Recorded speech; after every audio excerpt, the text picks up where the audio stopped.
We thank the library for graciously hosting these talks. Thanks also to my sisters and brother volunteers. We appreciate the New England Blacks in Philanthropy for its support. And of course, we are all indebted to Jerry Ann Bogus, Black Heritage Trail Director, for her leadership, vision, and energy.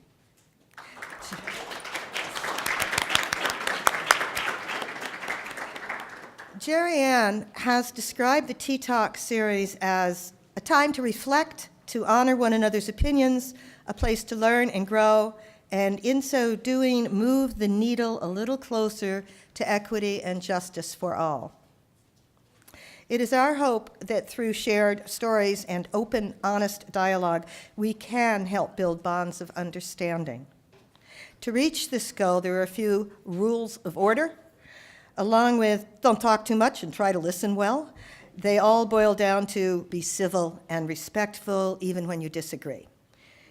These rules are especially important this year, I think, since a lot of our talks are digging into aspects of race relations that can trigger strong emotions, including implicit bias, socialized racism, and what is being called these days white fragility.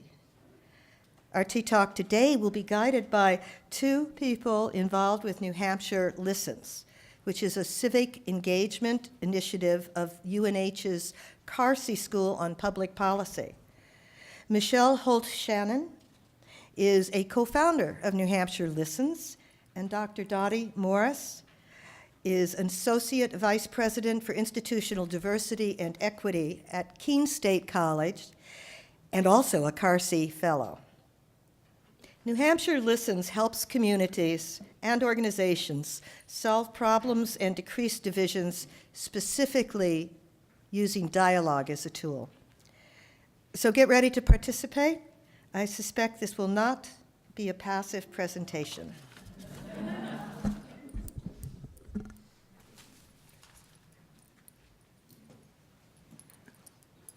Good afternoon. You sure it's a good afternoon? That was kind of quiet. Good afternoon. Good afternoon. All right. One of the things Jerry Ann asked me to mention in our introduction is the title, Permit Patty. Have you heard of it? I only heard of Peppermint Patty, but I had never heard of Permit Patty until I looked it up, and I went, oh, that's the woman who was upset about the little girl, and then called the police because she didn't have a permit to sell, I think it was water or lemonade. Lemonade, yeah. So, and then Barbecue Becky, you've heard of her, yep. And then Coupon Carl. And I think that sometimes coming up with these things, as Jerry Ann says, the only way we can deal with some of this sometimes is to kind of laugh about it, because if not, you would cry and would be constantly crying. One of the things I like to do before I start any presentation is to acknowledge those people who were here long before a lot of us migrated here and is occupying this space, and they're still here. It's not as if they're gone. They're still here, and some of us are them. And some of us forget that that's a part of who we are. But again, how can we talk about race in the United States without talking about colonization and the impact that it had on First Peoples? And so I always like to make sure that we acknowledge that, we make sure that we are aware that when we say stand our ground, we are on someone else's ground. And we should be very, very, very aware of that at any moment. So I just wanted to put this up. This is at Standing Rock. This is not in New Hampshire. So the next powwow I go to, I'll have to get permission to take some pictures. So the next time I do this, I could have New Hampshire folks in there. So I just like to bring that into the room, since it's obvious, but at the same time, what we don't say is very important, and who we don't acknowledge is very important when we talk about racism. The other thing I like to do is just acknowledge my own ancestors, because without their courage and strength and power, I wouldn't be here today. Their survival, in and of itself, was an act of defiance and resistance. And so I realize I have that blood running through my vein, and I'm obligated to be very proud of who they were because of their survival. So I like to start off that way. So. Hi, everyone. One of the first things that we want to ask for you all to do, actually, is spend a little time just turning to about 3 or 4 people near you, then those people might be behind you. Looks like we're in an airplane. They might be behind you. And these are the exits. And the question we want you to spend a little time talking about is, what were some of the things that you were taught growing up about people that you now know aren't true?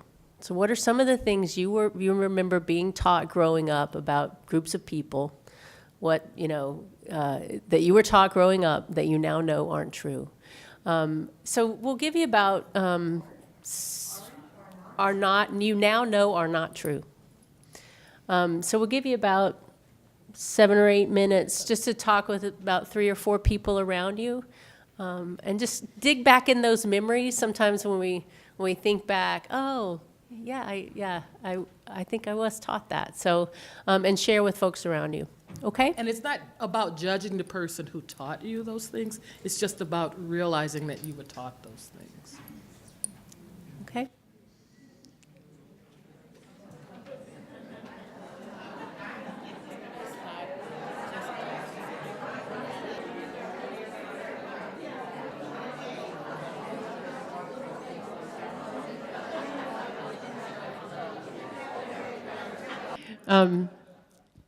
So for me, and I actually grew up Catholic, but I grew up being told Catholics weren't as Christian as other Christians. That was one of the ones that I got. I definitely heard comments of the stereotype that all Asians are good at math. And that people who are Jewish, I heard comments growing up from my adults in my family who I loved and wanted to believe about cheapness. So those are stereotypes, but they were taught to me beyond just watching things on TV. Well, I'm originally from a small town in South Carolina called Somerville, which is 17 miles north of Charleston, that became very famous again a couple of years ago when 9 people were murdered doing Bible study. And while that was a tragic thing, but it brought a lot of people together who never thought about it that way. Well, I've been in uniform, or at least I wore the United States uniform for about 35 years altogether. Over 30 years as an enlisted guy and 5 years as an officer. Well, I have to retire from there. I taught science, aerospace science at Spalding High School in Rochester. And I retired from there in 2000. Well, the point is, I'm called frequently to go and substitute teach. And I taught from 2nd grade to seniors. I'm here to tell you that bigotry and racism is not an ingrained thing. It's something that's learned around the kitchen table and around the people you associate with. Because elementary schools kids are all angels. Oh, trust me, all angels, they love you. And then things happen between the elementary school and middle school and finally high school. And I just firmly believe that we're all God's children. My wife and I were up in the governor's place a few weeks ago to accept a declaration about Black History Month. First time, I think, in New Hampshire, which is a good thing. But I had an opportunity to share with those folks a belief. There's only one door to get into heaven, in my view. You can't go around it, you can't go under it, you can't go over it, and there's no back door. Figure that out. Thank you. Thank you. Thank you. I remember as a child choosing up sides, eeny, meeny, miny, mo, catch a nigger by the toe. Mm-hmm. Mm-hmm. Heard that one. I've heard that one. And I didn't really know what it meant, but it was there. Yep. So we grew up with sayings and stories in books that were published that had an impact on, what we learned about whole groups of people. I can actually give a really positive one. I come from Boston originally and lived in and around the suburbs. And at one point we were living in a place that was more suburban than we lived in before. And there were very few people of color, and there were maybe 2 Jewish families in the entire town. And I became best friends with the daughter in this Jewish family.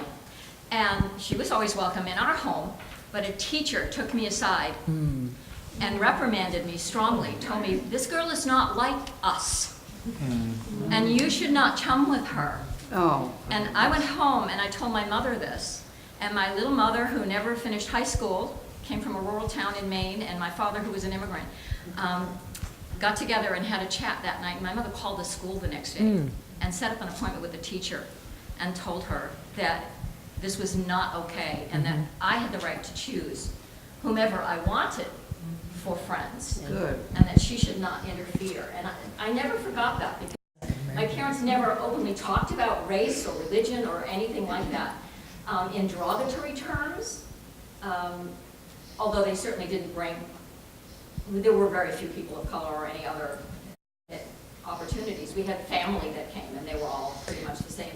So you had nice role modeling. Step up to the plate at that time. Yeah. And this woman and I are still very best Yeah. friends. So. That's great. That's great. I hope you don't mind if I stand at the podium, because I have slides. It was kind of like, I can't talk without slides. So one thing I want to start off with is my formal training was as a clinical psychologist. I haven't practiced in about 10 years, but that was my first training. So a lot of what I say is informed by that training. Please don't hold that against me. But one thing I like to do is sometimes I like to go retro with things. I like to go old school. And how many of you remember the Johari window? Yeah, back in what, 1967? But I think that when we talk about bias, this is a very, very good kind of way to start off the conversation by talking about things that are known to us and things that are unknown to us. We all have things about ourselves we don't know. We just don't know it.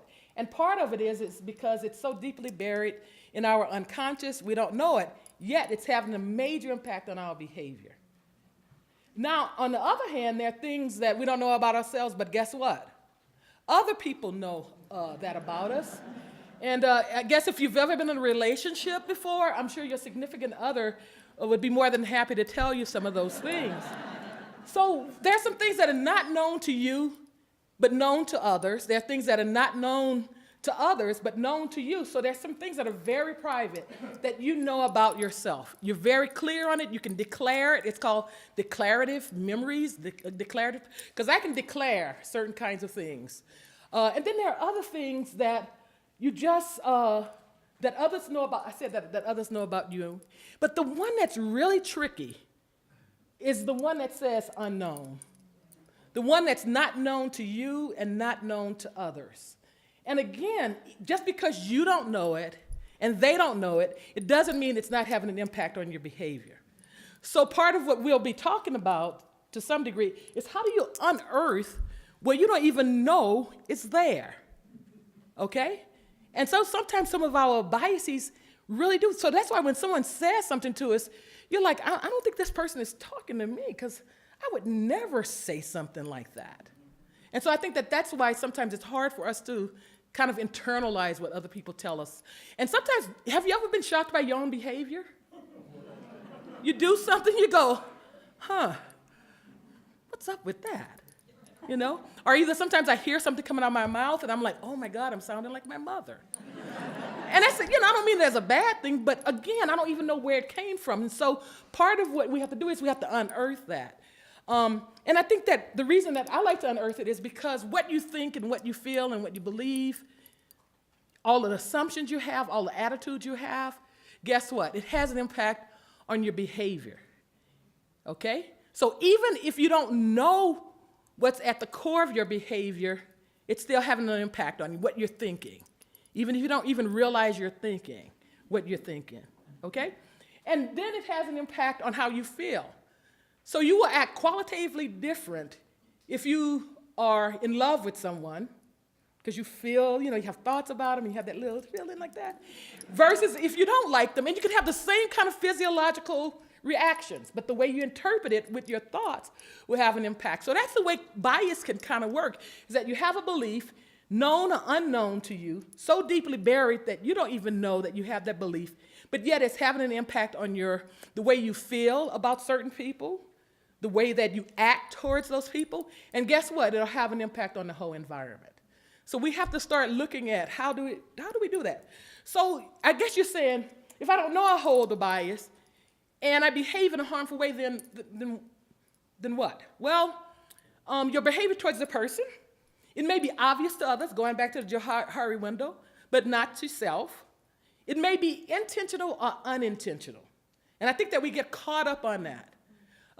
So if I'm walking through the room and I step on your foot in these big old boots, oops, I really did. I didn't mean to do that.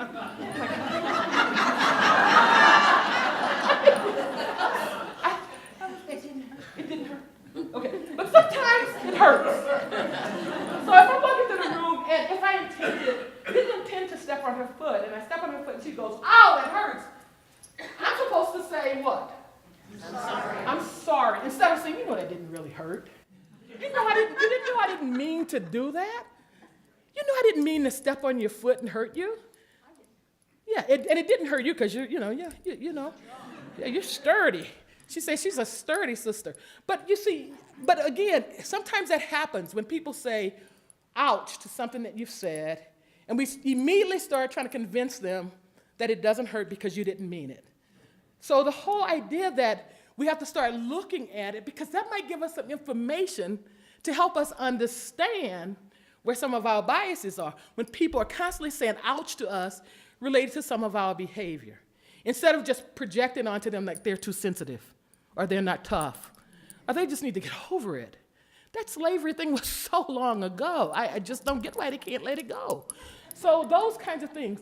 There might be a degree of awareness. You might have some awareness, or you may have none at all. So you might have some degree of awareness, or you've heard somewhere that you shouldn't have a certain belief, but it's still kind of lingering back there. Or you might have none at all. And you might, the harm to the person may not be clear, may be clear to the self or to others, and sometimes it's not in that moment. So sometimes people will go off and think, wow, did they just say that? Or did they just do that? So it may not be apparent in the moment, or it could be that this is the 5th time today they've been told something that closely resembles that, okay? That closely resembled a stereotype about them, and this is the 5th time they've had it. It's like if I put a pebble in your bag, and one pebble, you're like, hey, I don't even feel it. But after you've had a whole day of pebbles being put into your bag, it becomes heavy, okay? It becomes very heavy. So when these little minor kinds of behaviors that take place as a result of belief that people have, eventually it weighs the person down. It eventually weighs the person down. So what makes it complicated for all of us is that a lot of times it's unconscious. If we really talk about a bias that's deeply rooted, it's unconscious. So by definition, you don't know. You may or may not know. So part of what you have to do is, it may seem minor to you, what you've said, but for the person, as I said earlier, the impact is pretty intense if it's ongoing. And so Darryl Ring Sue said it's like carbon monoxide, okay? It's invisible, but he says it's like a death by 1,000 cuts. That if you're just constantly being exposed to something over and over again, that you're not as smart as the other kids. So we'll talk a lot about children. That's why we want you to reconnect with your child self. You're not as whatever, fill in the blank as all the other kids. Eventually that takes a toll, and he calls it a death by 1,000 cuts. And again, it may seem minor to you, but if it's the 10th time that they've heard it, or if they start to internalize it, like the self-fulfilling prophecy, you've heard of that, if they start to internalize it, that becomes problematic based on an assumption you have. But for me, it has even greater toll, something called racial battle fatigue, that the person is constantly having to deal with these kind of insults and assaults based on someone else's bias. And it just wears the person down, and the subsequent effect can have major health effects. So if you read the study, this whole concept of weathering. So when people try to figure out why is it that certain people constantly have hypertension, for example, what they're finding is it's as a result of these constant kind of ways that you have to battle to protect yourself, and eventually it wears you down. So you have to consciously work on unearthing the beliefs you have because, again, if we go back to the slide, it's having an impact on your environment. And again, it doesn't matter if you intended it or not. It's all of our responsibility to unearth it so we are not causing harm within our environments. And keep in mind, I like to bring up Sigmund Freud, even though I disagree with 90% of what he says, but he was right. He was right in this respect. He said that when you start to surface some of those things that were unconscious to you, you're going to start to resist it. You're gonna resist it. You're going to want to deny it. You want to say, that's not me. I don't know what you're talking about. Even to yourself, you might have that conversation with yourself, have a fight with yourself, because it's so hard. It's so far from the way you think about yourself. And so a couple of people came up with this thing called aversive racism. And this is part of what the whole thing about when you start to realize it. Because you think of yourself as a good person, right? You think you're one of the nicest. I'm one of the nicest people I know. I kind of like myself, you know? And so the whole idea that I would even come close to doing something that's harmful for another person is so, like, I don't even know what people are talking about, okay? Because it's so painful to realize that you have the capacity to cause harm to someone, especially if you didn't intend to do it. Especially if you didn't intend to do it. And so they talked about this whole idea, in this article, they talked a lot about that you possess these negative feelings, these beliefs, but you're not aware of them, or you try to disassociate from them. And I don't know about you, but the more you try to avoid something, the more it comes after you. Keep that in mind. It comes after you. You're like, oh, you know, you try to ignore it, and it's everywhere. It's everywhere. Yep, that door is right. So let's try something. Let's try something, because then I'll be done talking at you. Let's try something. You willing to try something? Yeah. Okay. So I am going to say a word, and I usually have people write this down with their non-dominant hand, because when you write with your non-dominant hand, you don't censor as much. Yeah. That's that psychology. I paid a lot of money to be able to say that.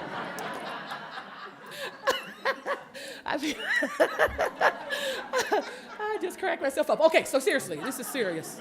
Okay, so what I want you to do is we'll just do it quickly, because usually this activity takes a long time. We don't have a long time. We have to get done with this part of it. So what I want you to do is think of all the adjectives you have for child. Child. Any adjective, just in your head, review that list since you're not writing it down with your non-dominant hand. Don't use your non-dominant part of your brain, though. Child. all of the adjectives you can think about for child. C-H-I-L-D. Okay? You have some? Okay. Now think about girl child. Think about all of the adjectives you come up for girl child.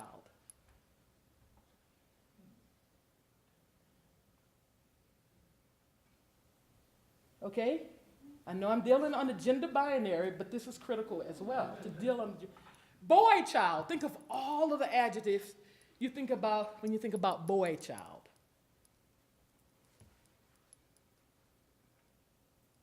Okay. Okay, we're going to keep going with this. What about white boy child? All the adjectives that you think about when you think about white boy child.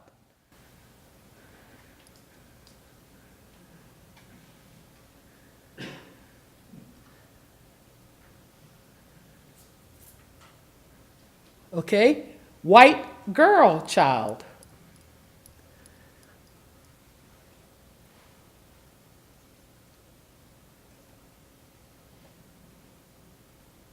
Okay, black boy child.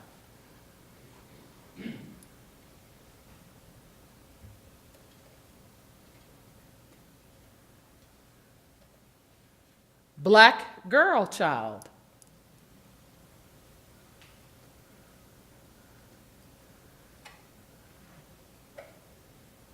Okay. And I usually add other things like low income, fill in the blank. So what did you notice, and you may not want to talk about, and usually when I have people do it, it's not something that they share unless they want to. It's just for you to notice how your lists line up. What did you notice about as you were thinking?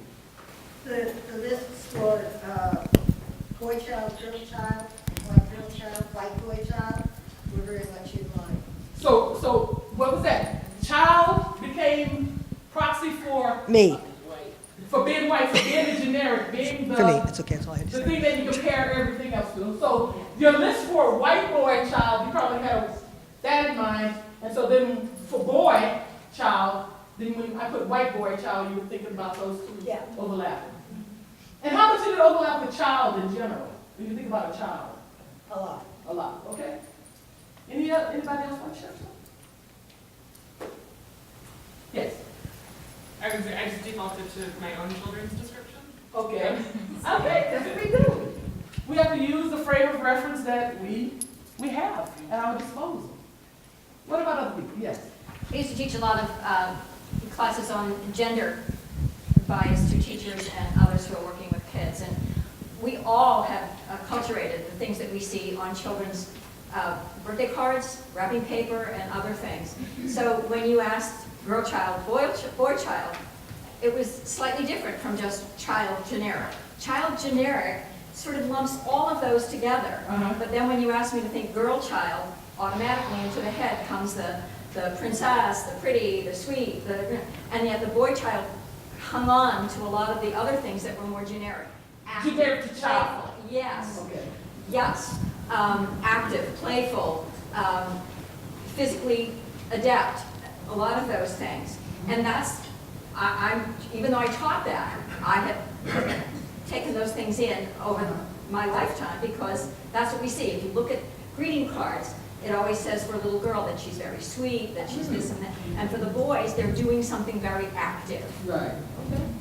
Yeah, they did a study that you know how you throw a baby up in the air? Like they love it until they spit up in your face. But and they noticed that they were measuring how high even pro-feminist people, and it was interesting that they threw the boy up higher than the girls. I guess he can just bounce and just get right back up. He just did me. Yes. The way you crafted that, when I was the first thing just child, right? And so I was thinking very, the core of what I think, and I don't have any children, but the very core of what I think of, like impressionable and innocent and just a blank slate. And I was really resisting when you started going into the other branches. I didn't want to put labels, adjectives on them because they are all different. But I just want to share. No, thank you. Thank you for sharing it. I have trouble suppressing everything I read, media, because I'm very interested in the history of race relations in the country. And when you said black girl or black boy, I was hearing media bites in my head and suppressing what I thought. So I think I still have a lot of questioning in my own values, but I'm trying hard to learn, and they're getting mixed up. Yes. Because we don't talk about it a whole lot. Yes, sir. When you began to delineate as to race, it was difficult for me to think of a list. I began seeing images. Then I began to get a little anxious because I anticipated getting to my grandchildren.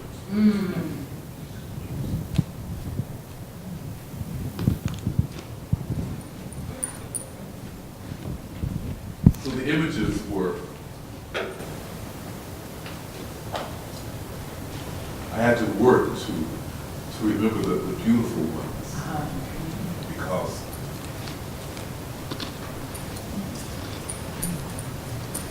there was this growing fear that I was also aware of as I was just thinking that way.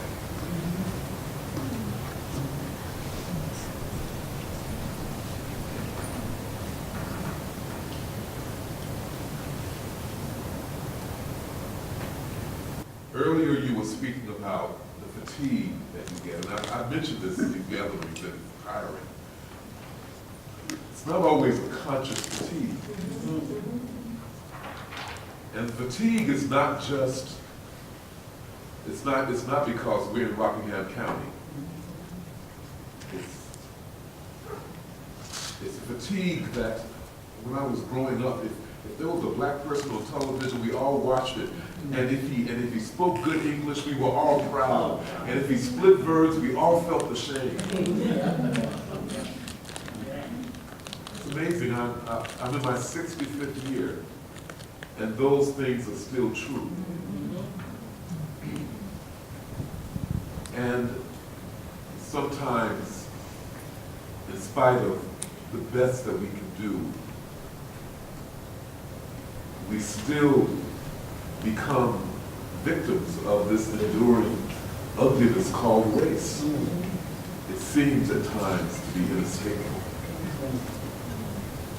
So when you began to mention and make the racial distinctions, I remembered young people that I had met and known, and I didn't want to think that way, but this was a very helpful exercise. I wish I could have done it with my non-dominant hand.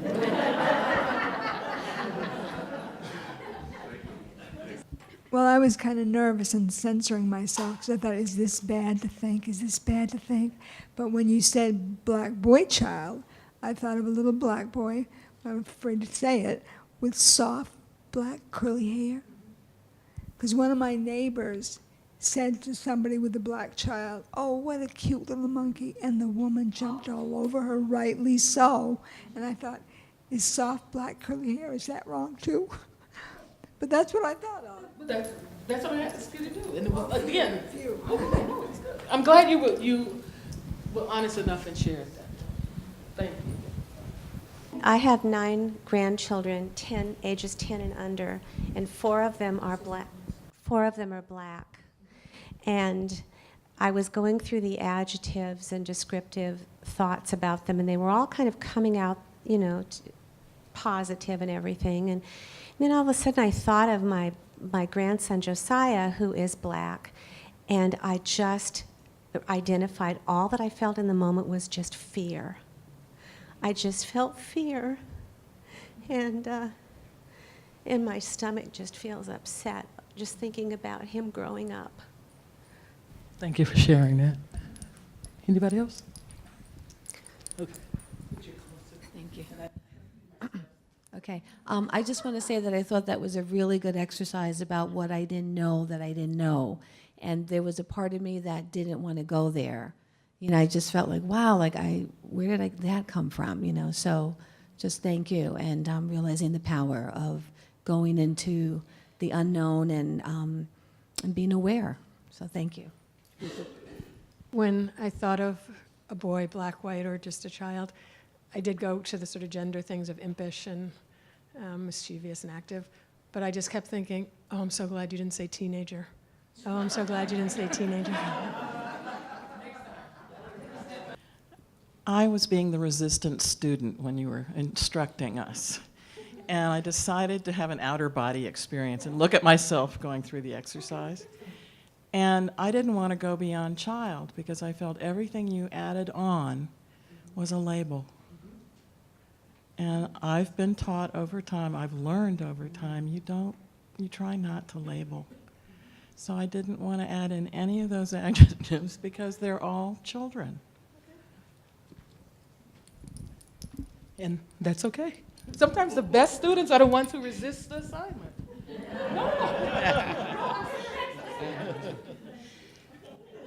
When we first started the exercise, it was easy. When you said child, you come up with cute, and you had the little girl, and they're innocent, and all those words many just popped right in my head. Then when you started adding color to it, the black child, the black boy. I have 2 sons, and the first thing came into my mind, like someone else's, was fear and struggle. And I couldn't get beyond that. And then when you said the little black girl, all I thought of was strength.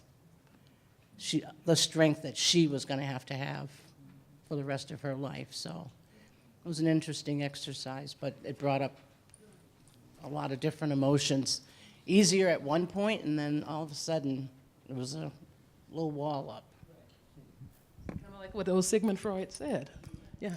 So this whole idea around doing this, and let me just explain to you why. I'm gonna just give you 2 examples as to why, and then I'll tell you why I came up with this activity. Because I read an article. That's what you kind of do sometimes. You read, and it was called "The Essence of Innocence: The Consequences of Dehumanizing Black Children."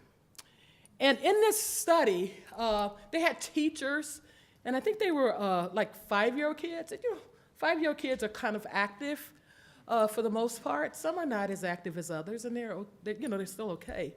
But what they found was black boys, for the most part, were seen to have adjectives that were inconsistent with child. Okay? They were inconsistent. So they were seen as less innocent, because that's a child that you usually think of children as being innocent. Less innocent, and they were always thought to be older than they were. Okay? So if you combine less innocent and older, and then what they did was they put a group of children in a room. And this is the heartbreaking part for me. They put a group of children in a room, and they monitored the gaze of the teacher watching the children play. And this is the part that was most disturbing. Their gaze tended to fall more on black boys and Latino boys as they're playing. Now, when you're 5, you're gonna do something that you shouldn't do. I don't know of any 5-year-old child, and I was 5 years old at one time too. So they would gaze and they would surveillance these kids, and so therefore, they would discipline them more often, okay? They would discipline them more often. So that's why I think that when I'm working with teachers, and we have a teacher education program at Keene State, I make them do this activity. I say, you have to unearth what you're thinking about every child in that room, because it will have an impact on your behavior and therefore have an impact on the outcomes that that child will have as a result of how you see that child. Pygmalion in the classroom, you remember that study. So this whole idea of they will watch more often, and therefore they would be caught. And then it goes on to who's most dangerous. So eventually we have this idea about which men are more dangerous than other men. So we usually think of men. If I would have said man, white man, black man, man, you'd probably say, I bet an adjective would be, well, you have to be a little more cautious around men. But what's really interesting is that we've created this belief system, even though we don't want to talk about it. And I think that's why we need to talk about it more, y'all. We need to say what's in our hearts more often, and then we can do something about it. But you can't do something about it if you don't want to talk about it. So what happened in this other study, it's called a shooter's bias. What they asked a group of people is, do you think the world is a dangerous place? And who are the most dangerous people? If the combination was, it's a dangerous place, and the dangerous people were black men, they were more likely in a simulation shooting, they were more likely to shoot an African-American unarmed man than an armed white man, okay? So this is why I really need y'all and all of us to really unearth it, because it has life and death consequences. And so when Peppermint Patty, what was her name? Permit Patty was accusing the little girl of what you don't have a permit to sell that lemonade. That's a deeply held kind of surveillance. What does that mean about who she thinks should be selling lemonade on the street? Very clear, very clear. So I really ask you to do that. And one last slide is this whole idea of how do we do this? And I just have like a couple ideas.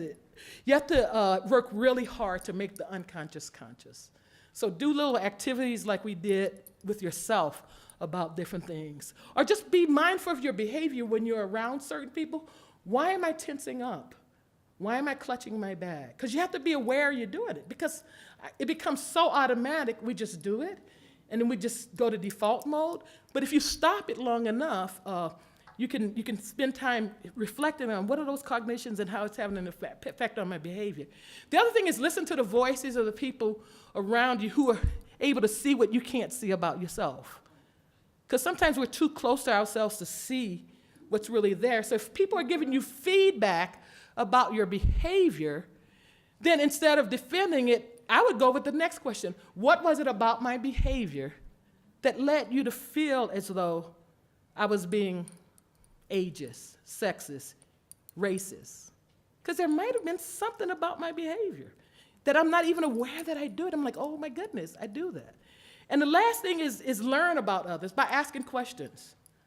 You could go up and ask questions, not like an anthropologist asks questions, but I mean where you share a part of you and you share a part, and they share a part of themselves. And you want to re-educate yourself because we're so miseducated. Like I said, I paid a lot of money to go through school, and I'm still learning so many things I was not taught. So many things I was not taught. I'm learning names every day of people, and I'm like, I did not know about that person. Okay? And so we have to figure out how we're going to do that to unlearn some of the messages that we were given. Okay. Oh, boy. Good, good. I love it when I have to follow Dottie. I want to pick up on the last point of, how we know people. Does anybody have a white woman in your life that you love? Yeah. I figure in New Hampshire, it's a pretty good call. Did you raise your hand? Yes, I did. It was up high. I think that when there's a group of people that we are around a lot, we start to have a thicker view of that group of people. So white women aren't all into math or all into knitting or all into sports or all into having babies or all into science, or name any one thing and they aren't all that, right? And so what do we do in our circle to get a thick view of people that we don't get to spend a lot of time with? We have to work extra hard if they're not in our life to get a thicker view of those people. One of the things that the exercises, that Dottie did and some of the things that we'll do next are really about kind of normalizing that some of this is just how our brains work. And we do have to bring it to consciousness in order to work against it, in order to recognize it, our own behaviors and stuff. We've been learning a lot about brains lately. We know so much more about early childhood and brains and trauma, brains and concussions, brains and addiction, all kinds of stuff about thinking fast and slow. And we know that our brains love categories. If we didn't, categorize things, we'd have to remember every morning what our toothbrush was for, or, we'd have to, wouldn't be able to take some of the shortcuts that we take for survival. So our brains categorize. But when we start categorizing people, that's a problem. It's also true that when something is familiar to us, we start to think it's true. So when a story has been repeated over and over and over again, what's happening tonight? The movie thing, Oscars. I know, I'm married to a total movie guy, and I'm just like, what? I don't know. But if you think about the roles that we put people in, the black woman is always a domestic servant, the black man is always a gang member. You can, and so then those stories, especially when you're underrepresented in the media, they become the bigger story that we're told. I had a student in a class who was from Korea, and she said, I came over thinking this is what this group of people were like, and I had to relearn, that's just the movies. So we have to learn to question it. And it doesn't, just because you think about it and study it doesn't mean it's not there. I was walking down the street in Dover 2 weeks ago, 2 young men in hoodies, a black man and a white man walking in front of me, and it just across my brain, drug dealers. That thought just went across my brain. And I said, I see you. I see you crossing my brain right now. And then I made myself think about people I know who look just like them, who are, in fact, of course, mostly not drug dealers, right? Way majority. And so it's just, we have to start to name some of the stuff that we're ashamed to say, so we can work against it. The last story I'll tell, which is the kind of the unknown, because I think it's my job to tell really kind of horrifying, embarrassing stories sometimes. But when I was in college, my set of friends, we were all, we had fun. There were musicians in the group. They played guitar and sang, or a bunch of us a wannabe hippie. And one of the young men who played guitar and sang all the time was a black man. And we were all friends and hung out. And at one point, he said to me, "So Michelle, what's happening with us in our relationship?" And in that moment, I knew with deep shame that I had not considered our relationship a possibility. And in every way, this is a life-changing thing. In every way, he was who I was looking for in many ways. And I missed that opportunity. So that's one of those like total, I didn't know it until it struck me. So we have to be able to recognize how we've been shaped in a racist society with the stories that we're told and that we tell ourselves.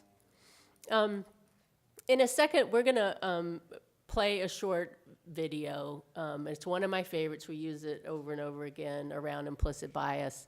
And it's called Walk Boldly Toward Your Biases. And some of you may have seen it before, Vernee Myers. And the thing that I want you to do when you're listening, and if you have a pen or a piece of paper to kind of jot down on, if a phrase strikes you when she's speaking, just write it down or just try and remember it.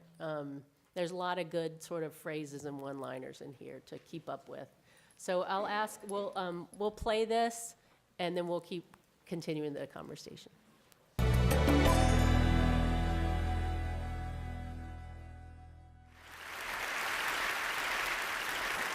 I was on a long road trip this summer, and I was having a wonderful time listening to the amazing Isabella Wilkerson's Warmth of Other Suns. It documents 6 million black folks fleeing the South from 1915 to 1970, looking for a respite from all the brutality and trying to get to a better opportunity up north. And it was filled with stories of the resilience and the brilliance of African Americans.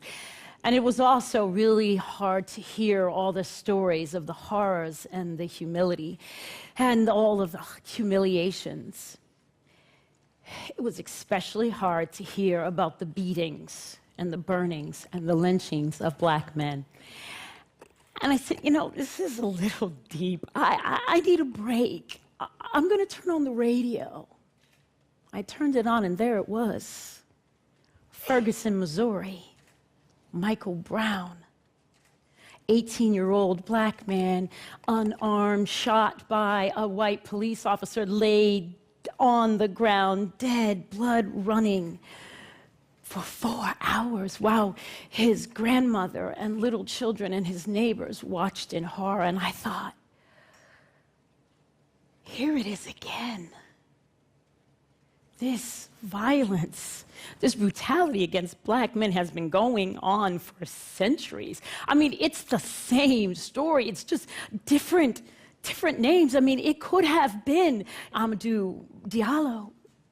It could have been Sean Bell. It could have been Oscar Grant. It could have been Trayvon Martin. This violence, this brutality is really something that's part of our national psyche. It's part of our collective history. What are we going to do about it? That part of us that still crosses the street, locks the doors, clutches the purses when we see young black men, that part. I mean, I know we're not shooting people down in the street, but I'm saying that the same stereotypes and prejudices that fuel those kinds of tragic incidents are in us. We've been schooled in them as well.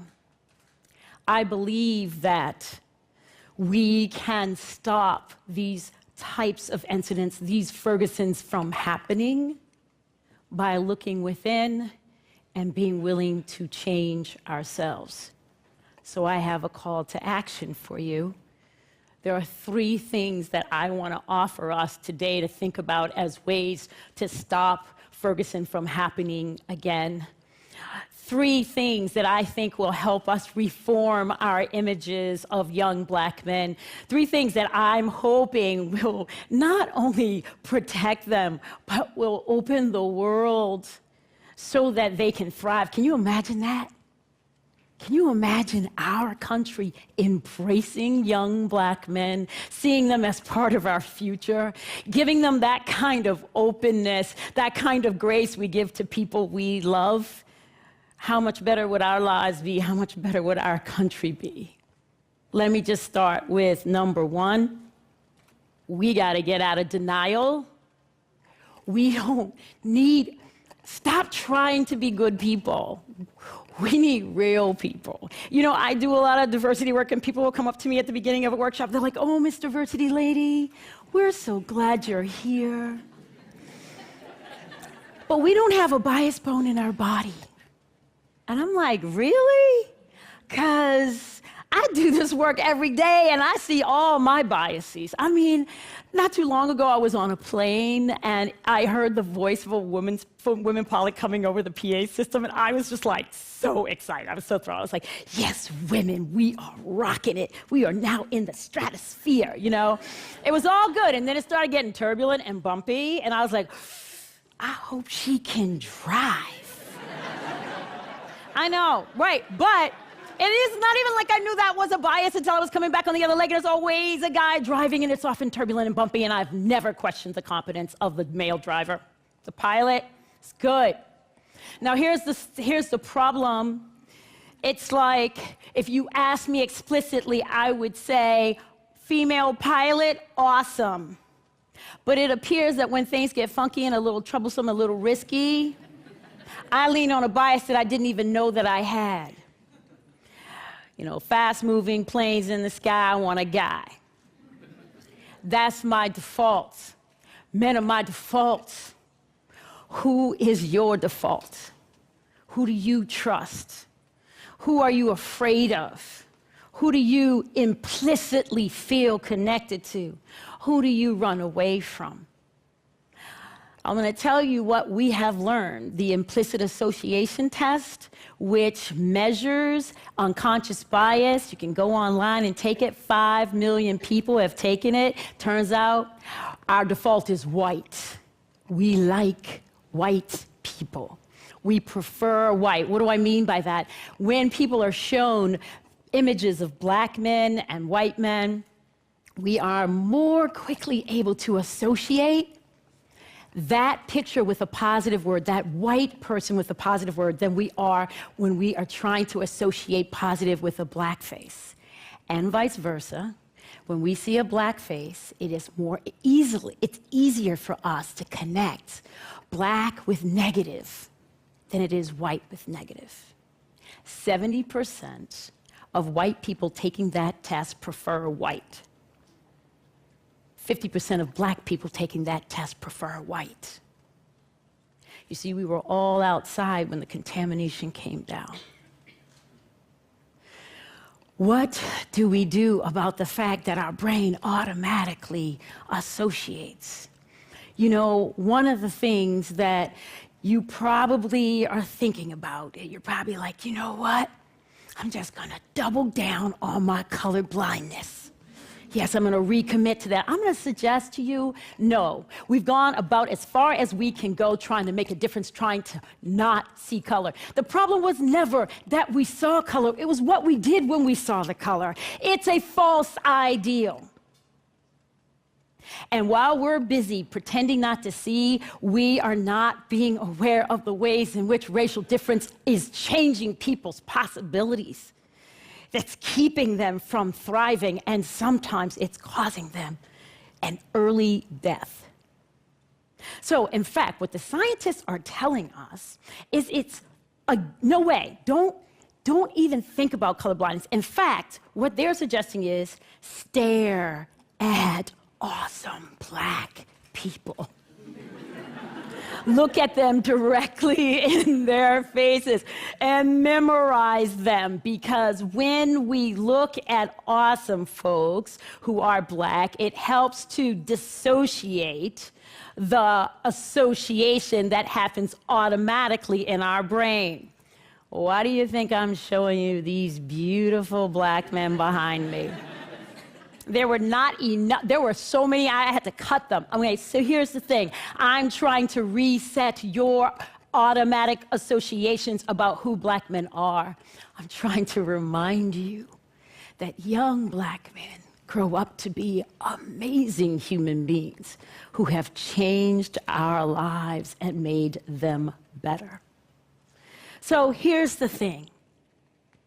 The other possibility in science, and it's only temporarily changing our automatic assumptions, but one thing we know is that if you take a white person who is like odious, that you know, and stick it up next to a person of color, a black person who's fabulous, then that sometimes actually causes us to disassociate too. So, you know, think like Jeffrey Dahmer and Colin Powell. Like, just stare at them, right?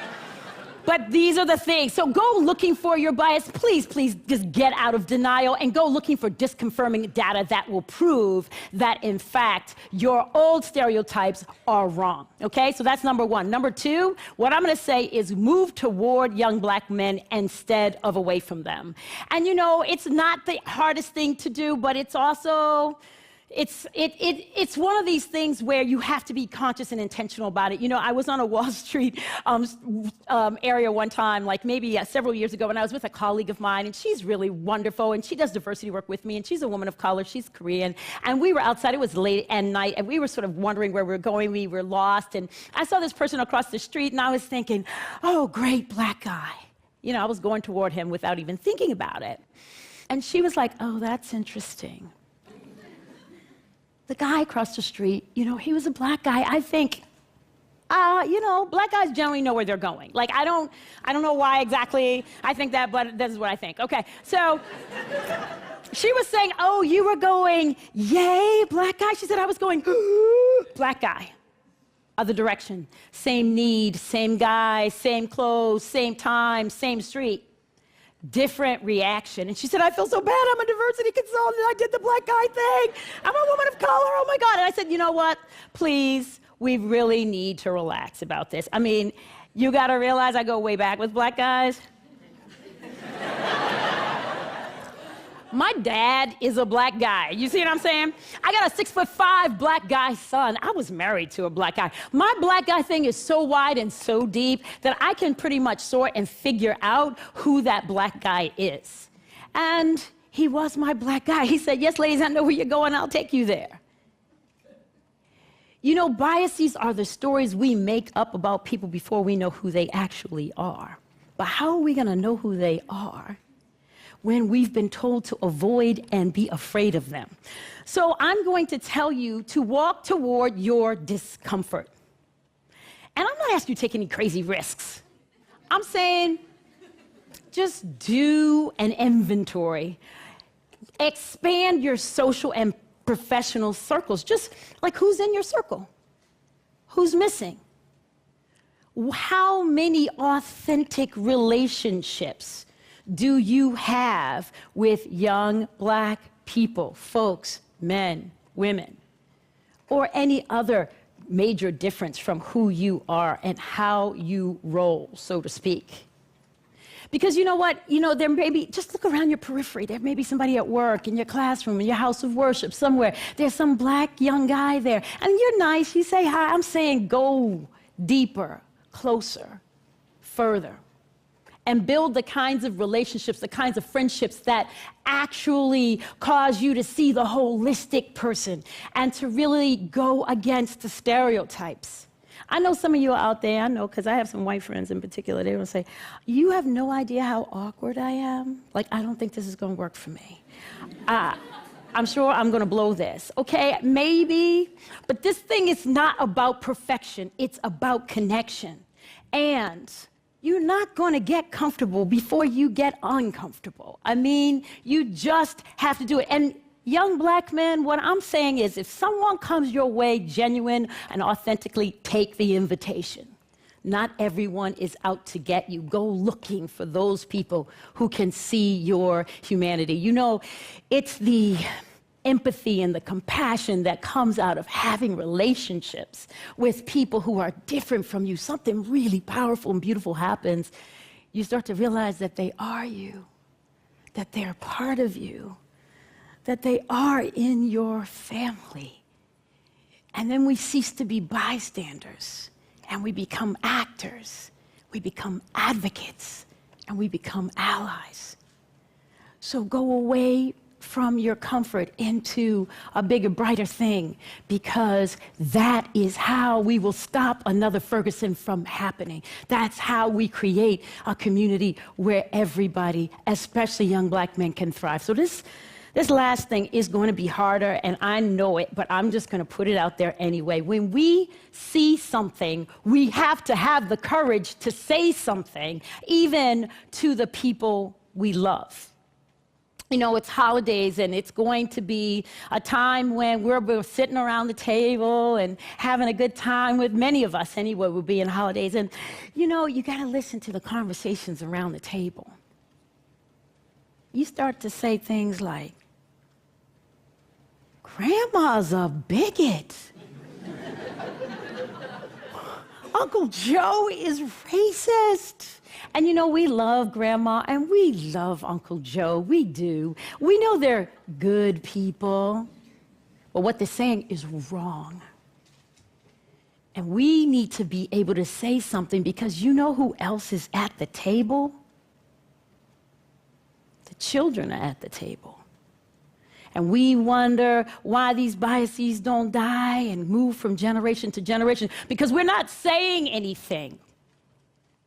We got to be willing to say, Grandma, we don't call people that anymore. Uncle Joe, it isn't true that he deserved that. No one deserves that. And we've got to be willing to not shelter our children from the ugliness of racism when black parents don't have the luxury to do so, especially those who have young black sons. We got to take our lovely darlings, our future, and we got to tell them we have an amazing country with incredible ideals. We have worked incredibly hard and we have made some progress, but we are not done. We still have in us this old stuff about superiority, and it is causing us to embed those further into our institutions and our society and generations, and it is making for despair and disparities and a devastating devaluing of young black men. We still struggle, you have to tell them, with seeing both the color and the character of young black men, but that you expect them to be part of the forces of change in this society that will stand against injustice and is willing, above all other things, to make a society where young black men can be seen for all of who they are. So many amazing black men, those who are the most amazing statesmen that have ever lived, brave soldiers, awesome, hardworking laborers. These are people who are powerful preachers. They are incredible scientists and artists and writers. They are dynamic comedians. They are doting grandpas, caring sons. They are strong fathers, and they are young men with dreams of their own. Thank you.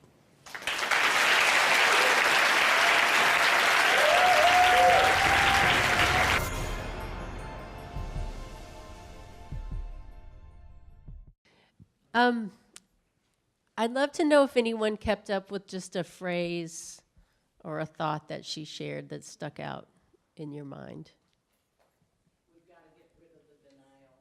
We got to get out of denial. Yep. Yeah.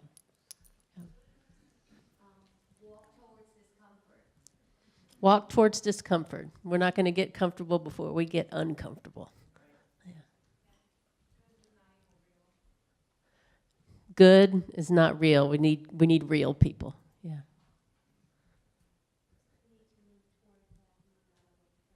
Yeah, move toward young black men. We have to say something.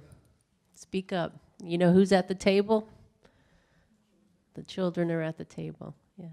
One of the ones I always like is, we were all outside when the contamination came down. It's affected us all. We think of, I think I was socialized, if we were going to talk about racism, it's about other people and other people's conversation. And of course, we're all hurt by a racist system, and white people especially need to do a lot of reflecting about how we've been impacted and what we've been taught and our biases.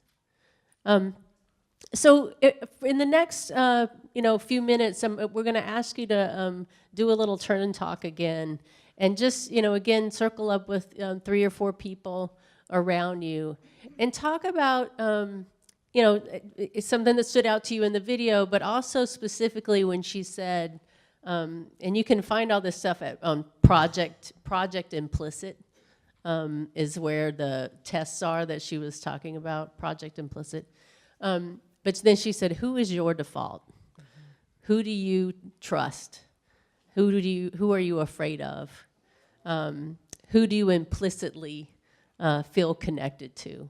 And so think a little bit about how you've been shaped around those things, and some of the work that you think you want to do around drawing a bigger circle and expanding your circle in the way that she talked about. So talk in small groups about those things for just a few minutes, and then we'll come back to the large group. Okay? About 3 or 4 of you?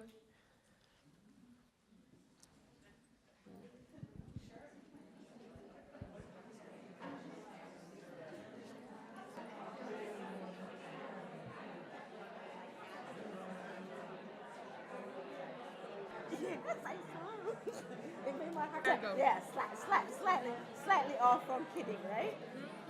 I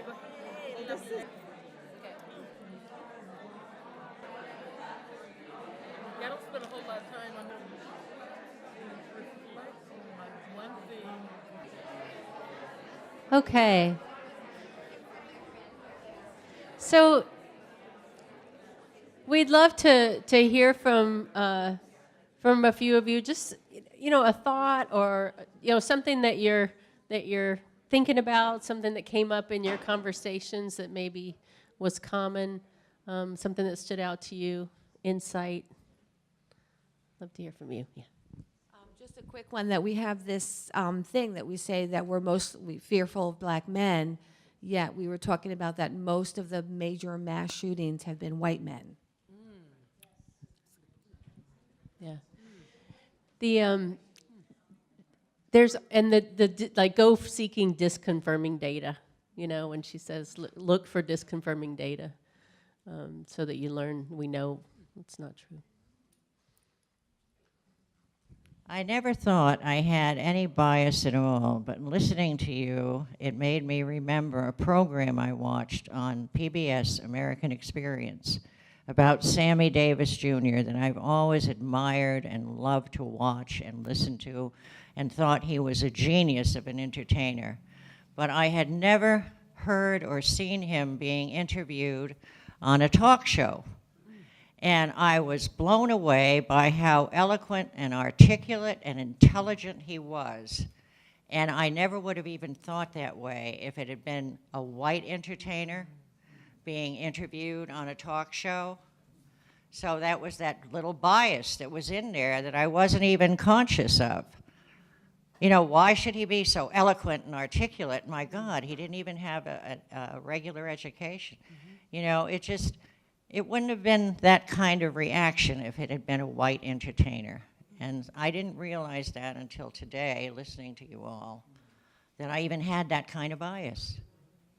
That just because he was a great entertainer, he shouldn't be eloquent and articulate and all those other things. Yeah, we have to dig that stuff out, right? I think of it as sort of excavating, you know.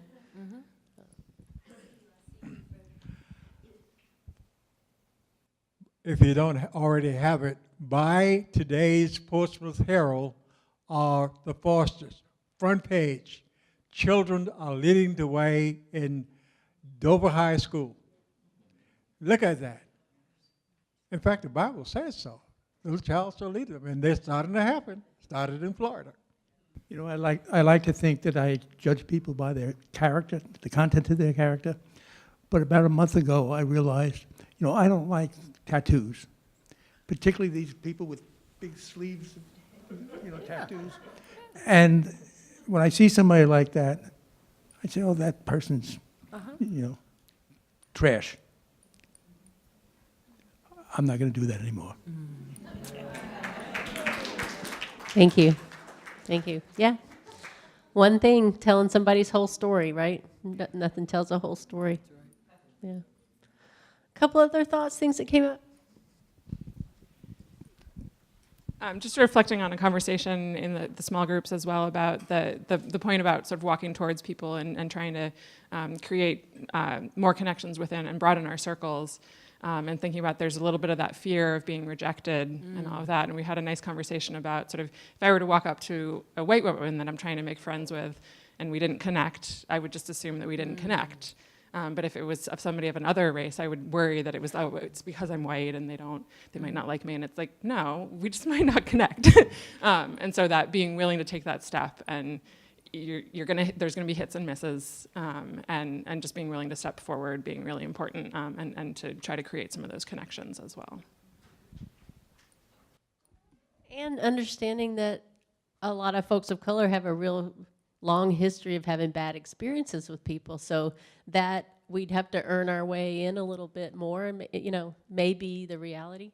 I'm kind of interested in the way you started about the science of the brain, and I hate to have to, I don't want to imply that the way our brains work is a crutch or a way to explain. You were talking about categories, and it's kind of a brain thing that you want to.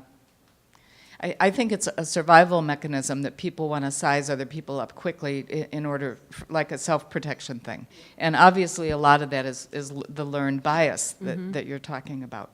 So, see, I knew I wouldn't make sense. No, that makes a lot of sense. But it reminds me a lot of the way disfigured people, extremely aged people, or handicapped people are summed up as being not intelligent, not able to articulate and be eloquent. And I don't know where that came from, because a lot of people are fearful of not disabled people, but maybe mentally challenged people. They're fearful of them. But anyway, I guess what I'm getting at is the survival mechanism that plays into this. Yeah, and yeah, we are taught to discriminate. So to be able to drive, you have to discriminate between red, yellow, and green. But each one of those have been given meaning within the culture. So somewhere else in another alternate universe, red might be gold and green. So we've given these things relevance, and then our brains just kind of categorize them. So I don't know which came first, but we gain those associations between. I know that I always think about one of the first ways that I know related to, I'll just say domestic abuse, is that it starts with words, and then all of a sudden the word become a synonym for a person. So a rat, and I remember reading about the Holocaust, Jewish person, rat, Jewish person, rat. And it became so connected because it was tied together so many times that the brain just automatically, and I don't know, but a lot of people don't like rats. So the brain started to associate Jewish people with rats. That's how extermination came about. Does that make sense? So it wasn't just a natural connection, but the connection was made so often, repeatedly, over and over and over again, until they became synonyms. And then the next thing you knew, what do you want to do with rats? You want to exterminate them. So you have to understand that the language that's used and the meaning that we give to certain symbols can really, really lead us down a path that we don't want to go. And so that's why we have to understand, once your brain starts categorizing, why am I making that categorization? And why am I categorizing those things that way and giving that meaning? Because that will have effect on my behavior. Talking about where our biases come from, a book that was really very enlightening to me about, okay, where did this, in this country, this whole ethics of white being the best and all come from. A really good book that really starts back at colonial times and goes through the 18th and 19th century and up until our modern time is a book called Stand Your Ground by a woman named Kelly Brown Douglas. And it really sort of, for me, it helps to know, okay, how did we get here? How did I get here? And this book for me was very enlightening. So I recommend it. Yeah, what the lady over there said sparked in me a remembrance of a discussion that goes back quite a long ways about the use of color terms in English and black things being from the underworld and white things being luminous and pure. So somehow, English is most of our native language. We not only have to run toward things that we're afraid of, we have to run toward our language and begin to change our categories. I hope I'm not the only one who's missed the title of this. I remember reading about Permit Patty, but I don't know, Barbecue Becky or Coupon Carl. Could you take a minute and associate? Dottie talked about that for a second when we started, just about some of the things but all of them are examples of someone doing something without reflecting, and probably doing something that they would not do to someone who wasn't of color. I don't know if, what else is worth sharing. Becky saw some people at a park or something, and he was just barbecuing at the park like a lot of us do in the summertime. And for some reason that annoyed this person, and they called the police because she felt like they shouldn't be there or something. And it's all on YouTube, right now. And then the coupon dude, he questioned at CVS. I'm not bashing CVS. It was at CVS. It was just in the article. He questioned a coupon that this woman of color was giving him. He thought it was a fake coupon, and he went on and on and on about the coupon. And called the police. So they always call the police. Mm-hmm. Mm-hmm. Yep. Starbucks, and the little girl had the police called on her without having a permit to sell a lemonade. Yeah. The chief of police in Dover has told stories of, why are you calling? Well, there's a black man sitting, on the steps in front of well, what's he doing? He's just sitting there. I'm not coming out for that reason, right? Just would like to mention that, particularly in today's climate where our media is 24/7, and it comes to us not just from reputable news outlets, but a lot of it is not very reputable.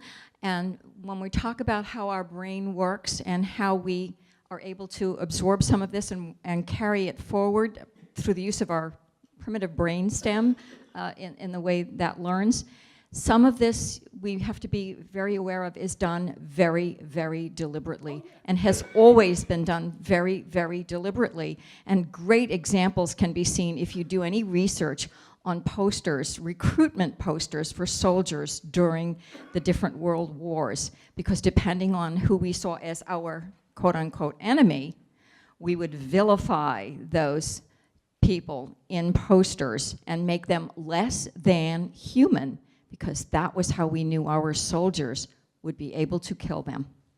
So I just have one story to share, because I'm trying to process it outside of this implicit bias. My neighbor, who's been living next door to me for over 20 years, recently hung a Confederate flag in his front window. And I'm going, wait a minute, what am I supposed to read with that? How am I supposed to read it? And I've known him for over 20 years. So I haven't asked yet, because it's like, how am I going to have that conversation? How am I going to have that conversation? What do I say? What does that mean? And what is he going to tell me? What's up with that? Yeah. Yeah, that is a hard one. I'm not quite. That needs an intervention. When we talk about implicit bias, we're trying to help us access the ways in which we don't necessarily recognize how we're being shaped, and then the behaviors that we then do every day that keeps racism rolling, right? Because racism isn't just, me being mean to someone else. It's how it gets baked into our systems and policies, and it accumulates over time. So it's more than just, what we do individually. When someone, chooses to hang a flag like that, that's not implicit. That's not unconscious. It's a whole different thing. Yeah, I once heard, I went to school in the South, and so I've seen a few Confederate flags in my life, but when I was in my 7th grade history class, I didn't realize that New Hampshire was part of the Confederacy, because one person used that as their explanation as to why they had a Confederate flag. And I was like, maybe I was absent that day in school, and I didn't grow up in New Hampshire, and so, because, I saw somebody with it on the back of their wheelchair. They had a flag, and they had the Confederate flag, and they were going down the street. So I was like, excuse me, you don't know me, I don't know you, but can you help me understand what's going on with the flag? And he said, didn't you know? And I was like, well, that's why I'm asking you, I don't know, And he said, New Hampshire was part of the Confederacy.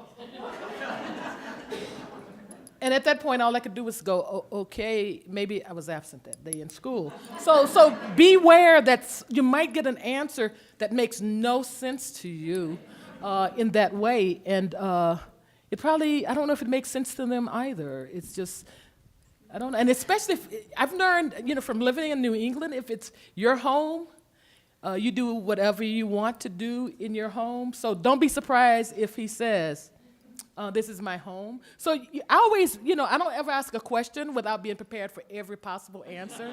So I would encourage you, if you do go over, just be ready for anything, including New Hampshire was part of the Confederacy, or this is my house, and I do what I want. What are you doing looking in my window anyway?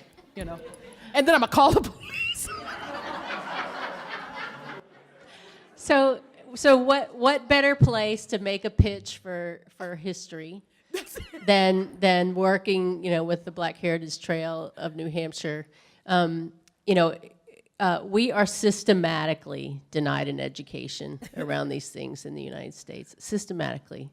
And if you're a teacher, if you're connected to education at all, we have to start doing this for a million reasons. We have to start learning about our history. And one of the metaphors that we use is we talk about, there's a writer whose name I always forget, so I'm not making this up for me.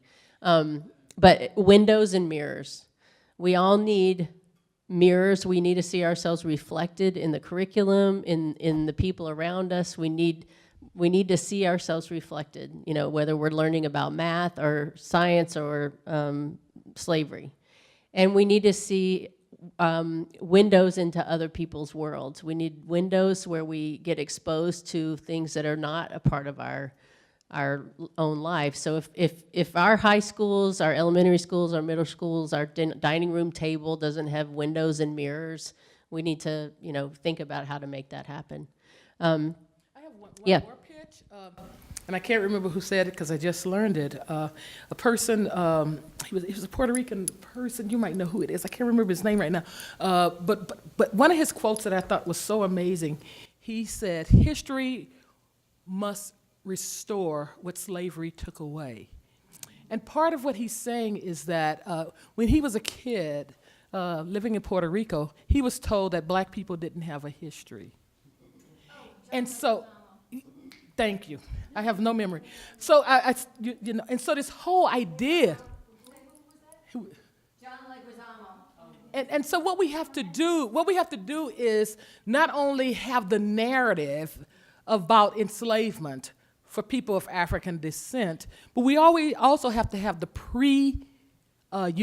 experience talked about as well.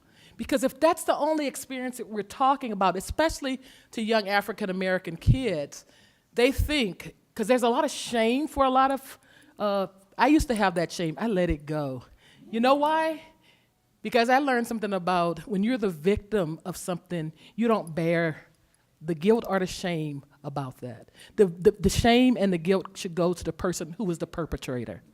I learned that quite early. So I have so much pride in the people who went before me for surviving their enslavement. So I don't say the slaves, I say people who were enslaved. It's people first language. And I think that often when we do teach the history of people of African descent, we always start off with, we were just spawned at slavery. And then we wait until like the 1960s and we talk about the civil rights movement. And then somehow, some way, some other stuff comes, and then Obama was elected.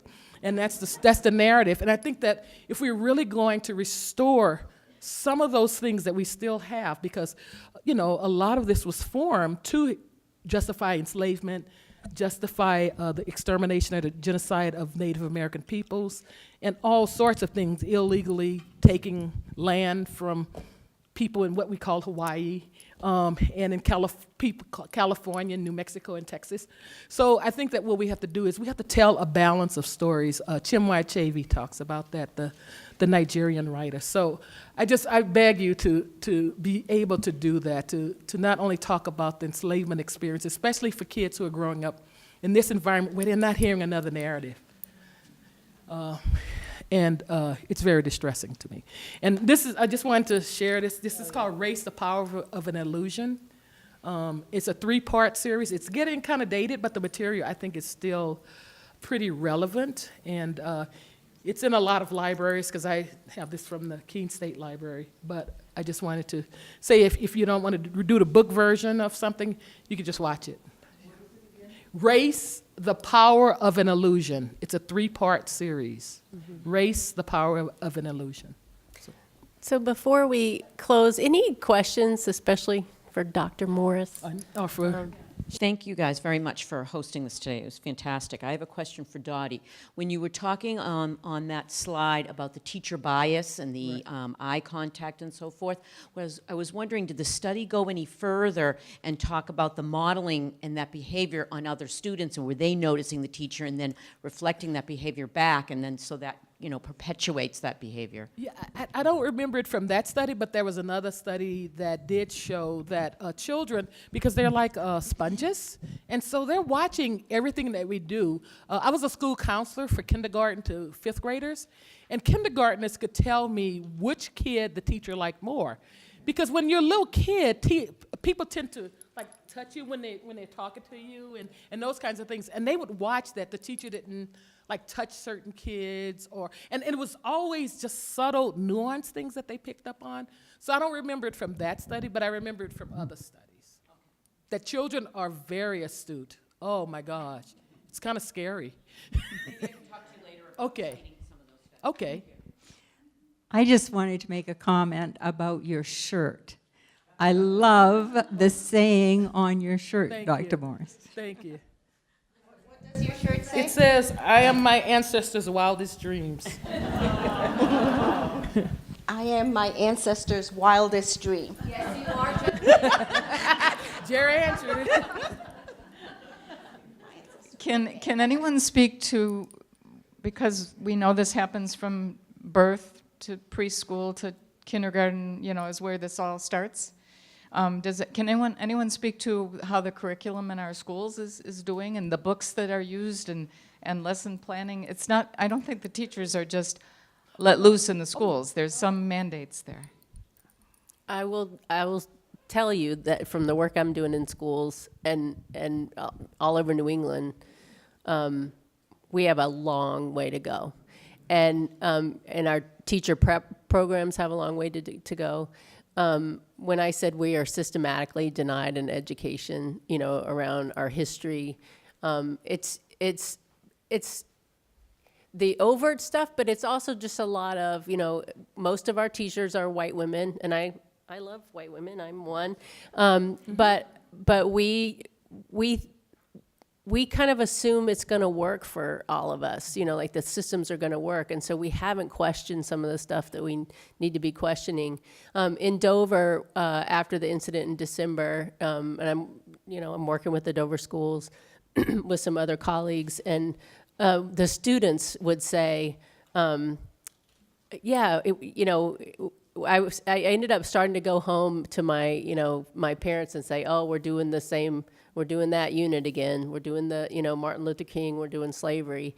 And there just wasn't enough variety across the whole curriculum so that every time it came around, it was almost like, well, I got to laugh instead of crying. And so it's we've got a lot of work to do. And it's out there. It's out there. There's great curriculum out there. Yeah, I just spent three days. It was very exciting with this woman. Her name is Jennifer Harvey. If you haven't read her book, it's called Raising White Kids, in an unjust world or something, unjust society. And I was picking her brain about that. And one of the things that she discovered in her research for her book is that by the age of 3, children have already picked up on the attitudes and the assumptions that their parents or the adults around them have about race by 3. The second thing that she talked about was that most of our textbooks are coming out of, this is no slam on Texas, I used to live there. Some of my best friends live in Texas. Some of my family live in Texas, but a lot of the books are coming out of Texas. And if you don't know the history of some things in Texas, I would question. The third thing, there's a book called Lies My Teachers Taught Me. I think that's the name of it. And it will definitely show you that even in the textbooks, there are some things that are not quite accurate enough. And the fourth thing is that a lot of times when we teach historical things, we don't provide a context around it. We just say, memorize these dates, but you don't talk about all the things that go along with it. And I think that we can improve on that, especially in higher ed. So I can't be bashing K through 12 because I know in higher ed we have some of those concerns as well with students asking those questions. Are you familiar with the Teaching Tolerance magazine? Yes, yes. As far as textbooks are concerned, I think this is something that we can all work on, and seeing what textbooks our kids or grandkids are reading in school, and complain about what is omitted. And some of us did this during the early period of the women's movement, and looked through textbooks for where women were represented, and they weren't. So I think that can be pretty powerful. I appreciate the discussion around education, but when I was talking to friends around the incident in Dover and what if the identities of the students had looked different, or what about the teacher and would the consequences have been different, and the response I got back was, a student from a community of color would know never to cross that line, never to have sing a jingle around things that were affecting a white community. And so I guess, where do we learn as white people that it's okay to challenge that, and and where's the education around communities of color to know far in advance that that would never have been acceptable. So This is kind of related. There's a great response. Ta-Nehisi Coates was asked a question about the use of the N-word, and you can find just Ta-Nehisi Coates' N-word video. Just his response contextualizes a lot of things. One of which is assuming that we can do what we want. And if you're raised sort of thinking that the world belongs to you, or and that impacts big and small things. So it's there's more, but that he gives an awesome answer to that question, and I recommend finding it and listening to it. Well, thank you so much, everyone, for your part in today's dialogue. This was definitely engaging and interesting. Thank you all.